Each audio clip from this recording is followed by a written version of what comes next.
How do we remove toxic people from our life?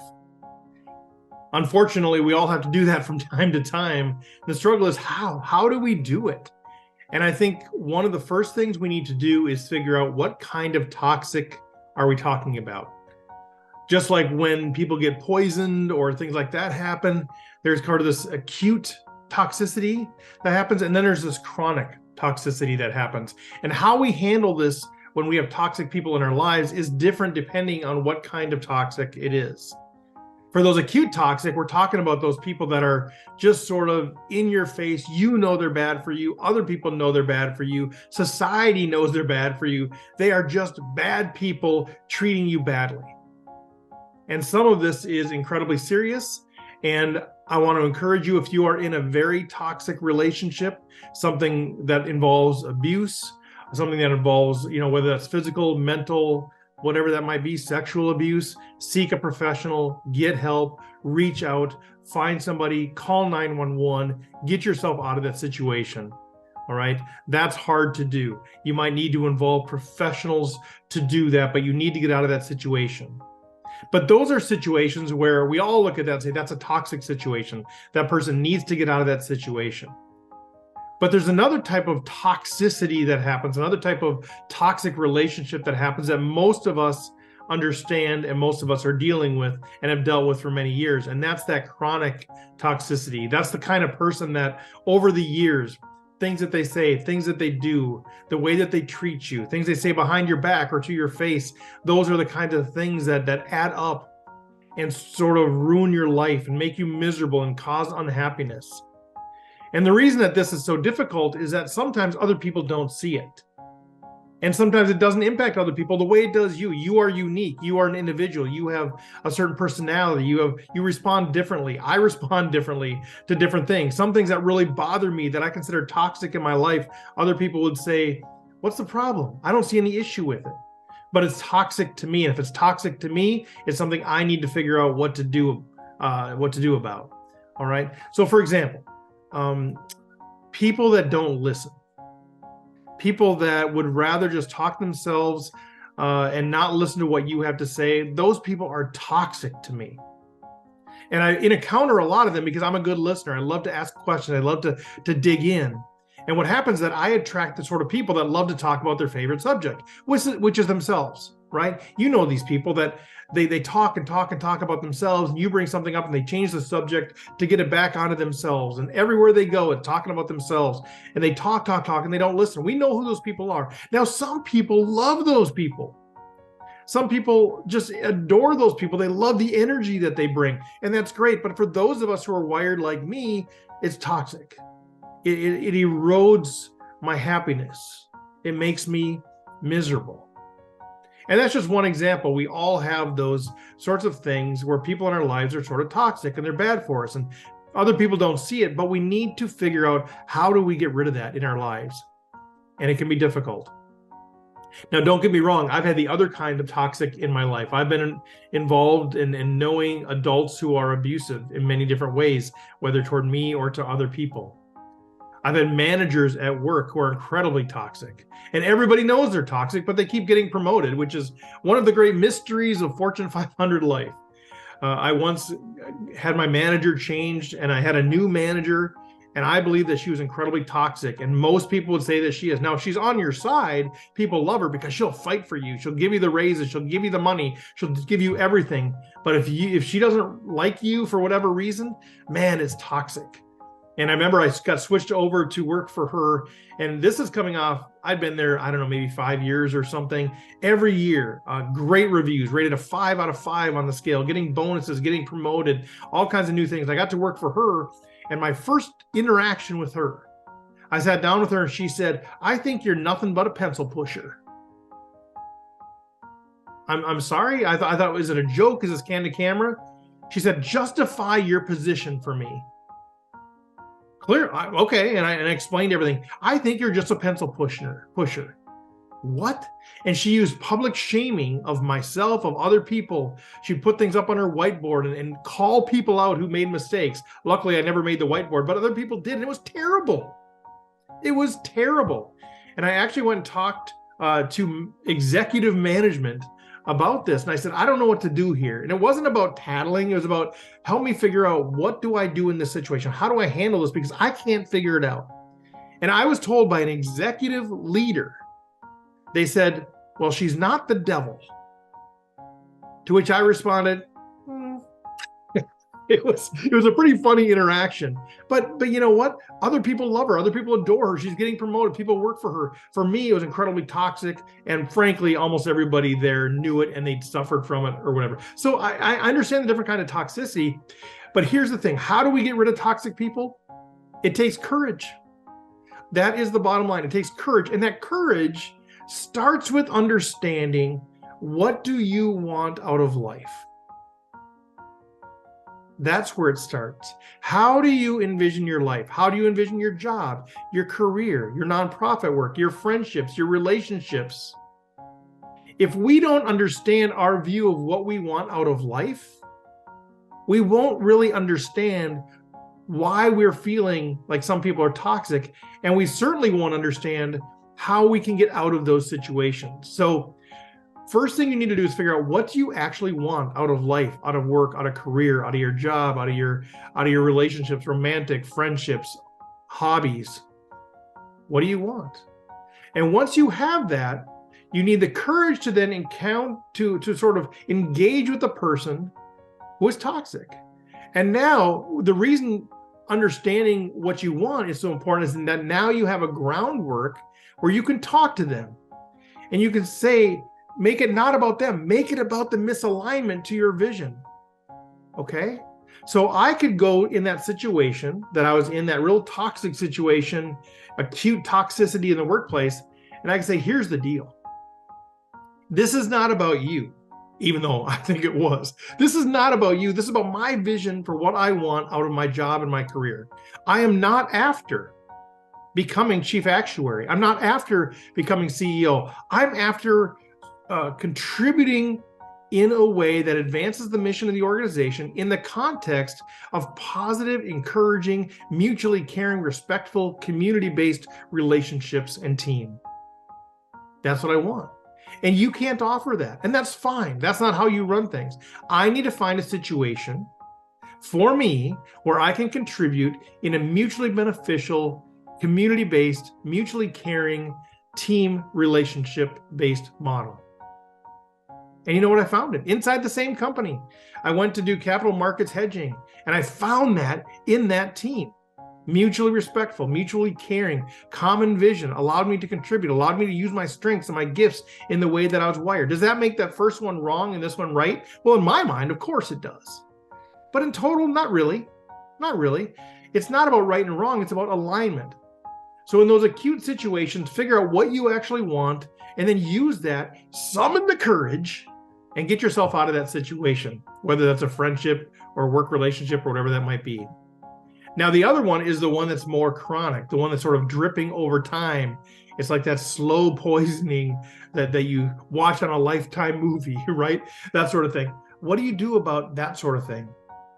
It's the same answer. What do you want out of life, out of your work, out of your relationships? How do you envision your life happening? What will make you happy?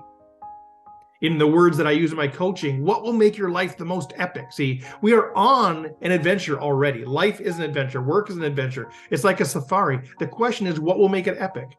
And it's different for everybody. And if you don't know what your definition of epic is, then you won't really know why things are feeling toxic, and you won't really know how to get out of those. But once you know those things, then it takes a bit of courage.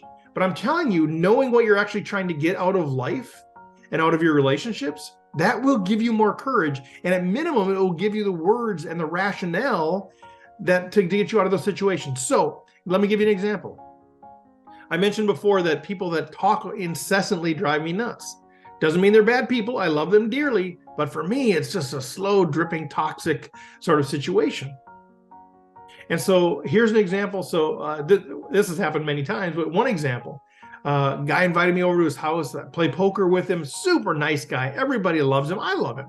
Go over there, and like the whole 2 hours I'm there, he grills a burger, we have a beer, and it's just him talking about himself. And every time I try to bring something up, he just bring it back to himself. And he talked the entire time. Well, I'm just drained. Like, I'm 30 minutes in, I'm already like, this is terrible. And I'm there for 2 hours because I suck it up, and I'm a nice guy, and I listen, and I do like this guy. At the end of it, he's like, oh, we got to do that again. That was so awesome. And I'm like, of course it was awesome. You got to talk about yourself the entire time. And I listened, and I was engaged, and I really did care. And man, who wouldn't love that? Right? That's why people pay to have a personal coach like myself, or pay to have a therapist, because it's so great to have somebody finally listen to you and try to understand you and ask you questions, right? That we love that. He loved that. I hated it. All right. So then I have a couple options. Every time I'd see him, he's like, hey, we got to get together again. And I'd be like, yeah. And I'm like, no chance in hell I'm doing that. So what are my options? I can continue to act like I enjoyed it, or I can summon up a little bit of courage, which is what I did. And this sort of thing has changed my life. How do you get rid of toxic people in your life? Know where you're trying to go and have the courage to confront it. Right? And so I approached him. I said, here's the deal. I appreciated the burger and the beer. I appreciated the time together. It was great to get to know you a bit more. But one of the things I'm really trying to work on in my life is to be in relationships where it feels more mutually beneficial. Now, I know that might sound offensive, and I don't mean it to be offensive, but the whole time we talked about yourself, and I tried to talk about me, and it didn't work. And so I'm really, for this season of my life, focusing on being in relationship and spending time with people where I feel like they care about me as much as I care about them. Now, is that hard for him to hear? Sure. But I no longer had to act like I no longer had to like kind of put off dates. Oh, a couple weeks. Oh no, I had to cancel. I could just be honest with it. And frankly, I do him an amazing service by letting him see that, by holding up a mirror a little bit to how he acts might not be in the best interest of some people. It's like being a manager. You don't do anybody a service by continually telling them they're doing everything right, when in fact, they might not be. And so I felt like I did him a service. Was it hard? Yeah, but I ripped off the Band-Aid, had that conversation with him, and it went great. And I still see him from time to time. Hey, how's it going? Good. I don't think there's hard feelings. I'm sure he's hurt. Maybe he is offended. I don't know. But here's the thing. This is my life. This is my adventure. I'm trying to make it epic. I'm trying to be as graceful and as kind and as empathetic as I can to the people that I need to remove. But I need to remove them because they're toxic. This is the thing. So I talk a lot about this great adventure being epic, and I talk a lot about we have to have the right peeps in our Jeep when we're going on safari. Now, this is true when you're on an African safari. It's true on your life safari, your work safari, relationship safari. You need to have the right peeps in your Jeep, and I'm sure we'll talk about more and more of this on the videos. But when there's somebody in your Jeep who's toxic, okay, whatever that looks like for you, and I just shared a couple of examples. Obviously, there's many examples, and I'd be curious to see your comments on what sort of toxicity impacts you the most, whether that's chronic or acute. Man, throw your comments out there. Let's have a conversation about this. But when you have somebody that is leaking poison into your life, who's toxic in your life, you need to have the courage to confront them.